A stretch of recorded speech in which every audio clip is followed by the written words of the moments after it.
looking at for the day is the snow heading off towards the east. A little bit of clearing throughout the overnight and for the day tomorrow. So it's a large low pressure system heading up the east coast, as you can see, but finally it's going to be moving away from us, and we're looking at a bit better conditions for the day tomorrow with maybe a little bit of sunshine. So long range forecast, -7 today, -16 tonight. That'll be cold. -5 tomorrow, and for Thursday, with some more snow on Thursday, tapering off some 4 days by Friday. Morning guys, I'll show you what happened last night. So snowstorm po kagabi. This is what you see early in the morning. Oh.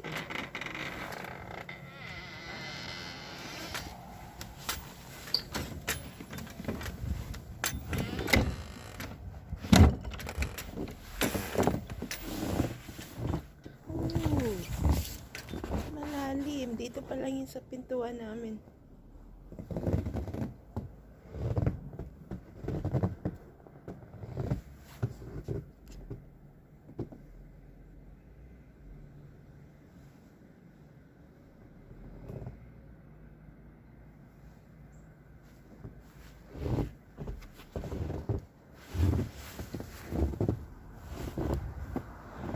A day after snowstorm.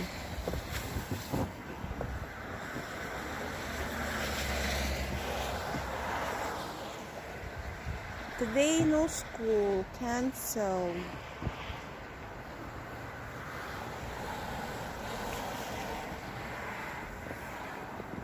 Malalim, ha? Oh, holy smokes. Oops! Antik na ako. Ganyan kalalim. That's weird. Pero dyan, empty. Huh? Para siyang ano, gawa ng wind. Look.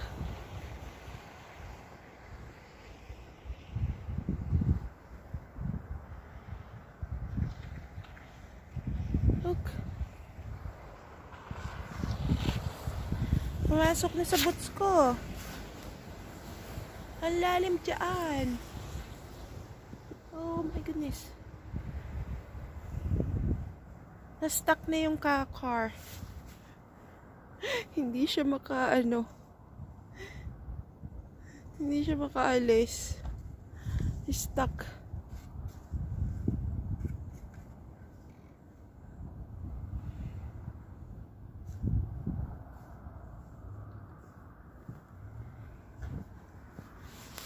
Oh. See that? Pumasok na sa medyas ko.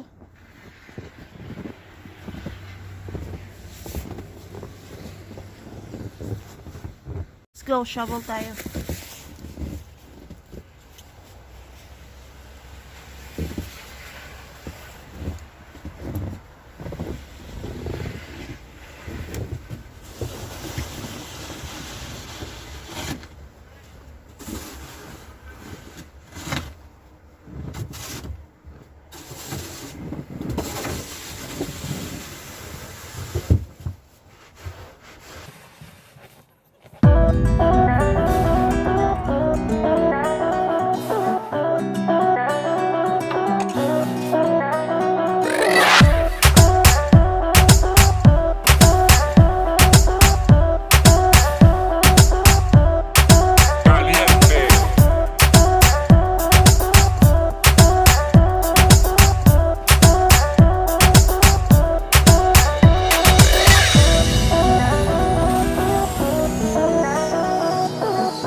Tayo natin.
Malalim masyado. Ay. Look at that. Ganyan kalalim. Mahirap.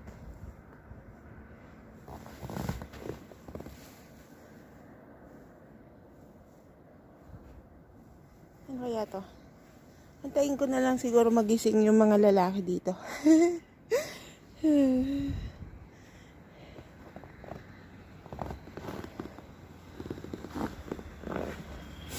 Mo.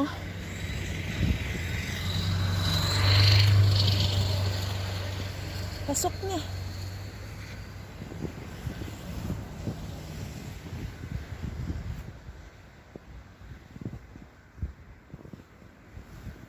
Kailan siya kalalim? Pasok na sa boots ko. Uy.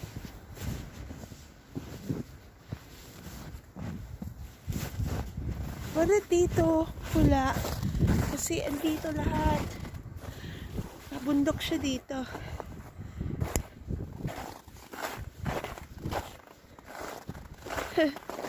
Gawa ng ano, yung wind. Yan. Kita niyo po?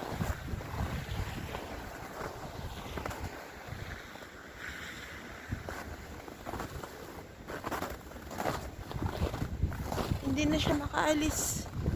Yung car, na-stuck na siya dyan.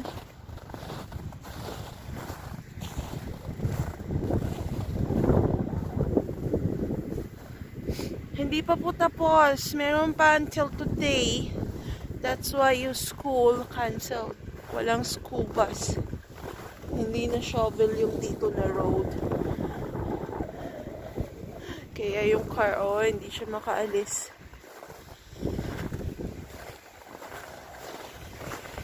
Malamig pala.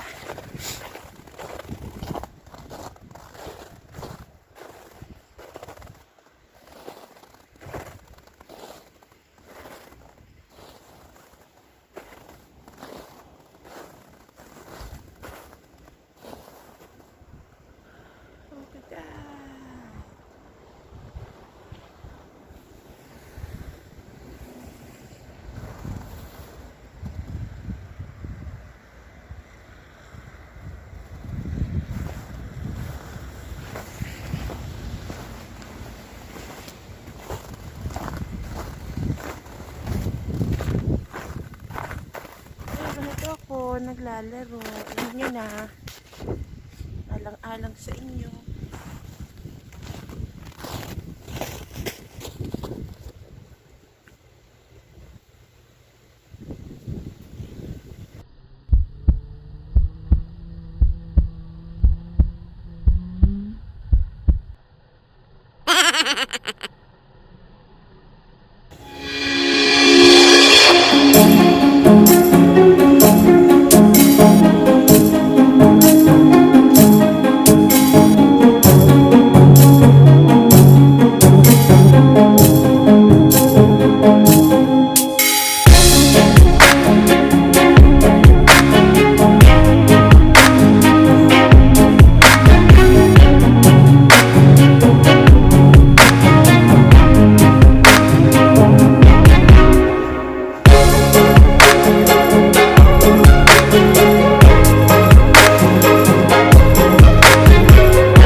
kasi punin na ako.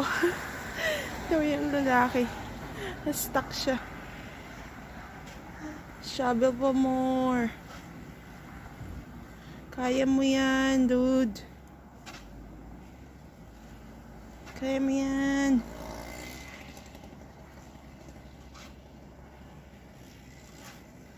Only in Canada. Oh, at least may na-shovel na ako dito. Mamaya, sila naman dito. Pasok na ako. Basahan niyo yung medyas ko.